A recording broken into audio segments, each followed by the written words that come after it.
Section 1. Understanding Soul Ties. Chapter 1. Caught in a Trap by Jason. Our soul has escaped as a bird from the snare of the fowlers. The snare is broken, and we have escaped. Psalm 124, verse 7. How had it ever come to this? Everything had started out so well. She was sweet, cute, and exactly my type, and just what I thought I'd ever wanted. My Proverbs 31 woman. I had fallen head over heels in love with Lana, and at first I really believed that she could be the one. Overcome with joy, I called my father Dennis to tell him about her. Within a few months, however, I began voicing my fears and confusion to him as I got sucked into a swirling whirlpool of lies, torment, and madness. My dream girl became my captor, and life became a nightmarish reality. My dream girl became my captor. The truth started to be exposed when I caught her in all sorts of lies and deceptions, beginning with the fact that she was cheating on me with a former boyfriend. Soon things took a darker turn to physical abuse and emotional gaslighting, which is psychological manipulation designed to sow seeds of self-doubt, making the targeted individual question their own memory, perception, and sanity.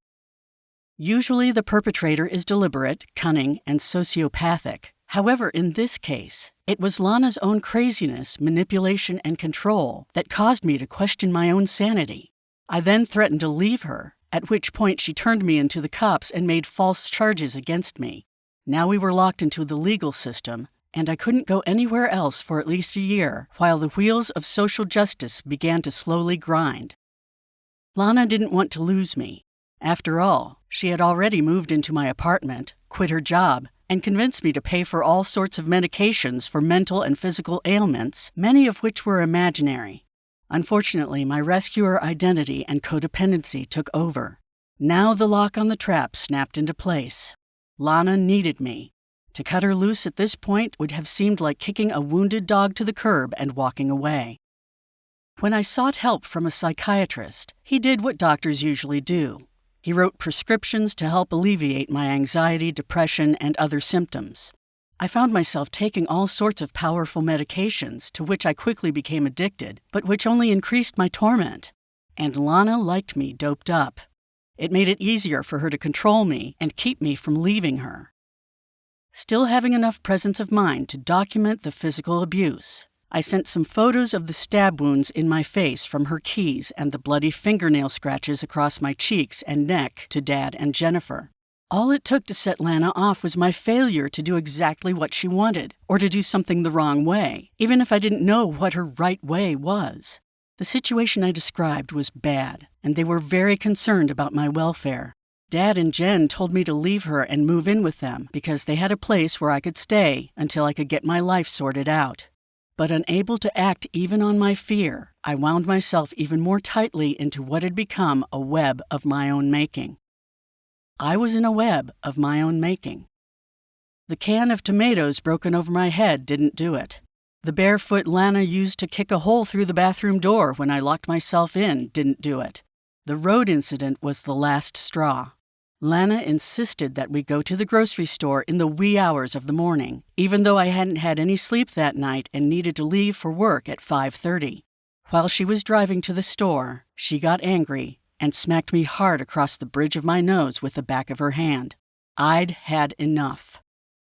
Without warning, I abruptly unbuckled my seatbelt, threw it off me, and yanked open the door to throw myself out of the moving car. My thinking was that I'd die or be hurt badly enough to be admitted to the hospital, but either possibility was better than being with Lana. Somehow, in a flash, she reached across me, grabbed the seatbelt as the buckle hit the car window, and jerked me back with the belt as we swerved all over the road. This incident finally prompted me to take action. The realization that I had come close to death shook me. It was like ice water thrown in my face, shocking me awake. Something had to change, and it had to change fast. How could I leave the apartment and make my escape? The next morning, I let my father know I was coming and asked for his counsel. Dad contacted a police friend who said, "Tell him to call the police and ask for a police escort so he can get to his car.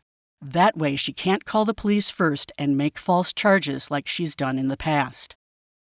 Following Dad's advice, the police came at my request and escorted me out with nothing but my cell phone, what I had on, and my computer, which had tax information and other personal data I didn't want to get into the wrong hands. After driving a couple of days, I pulled up to my dad's front door. It's great that I was able to physically escape from the horrible trap I was in, but the next thing I had to learn was how to stay free, because as I soon discovered, toxic soul ties once formed have a demonic magnetic pull that tries to reattach. This whole pattern needed to be broken too, because I had gone from one toxic relationship to another my entire adult life.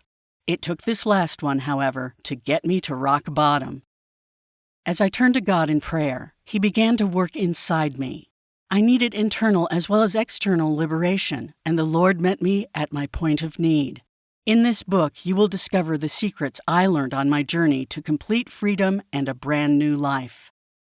God began to work inside me. God made my life complete when I placed all the pieces before Him. When I cleaned up my act, He gave me a fresh start.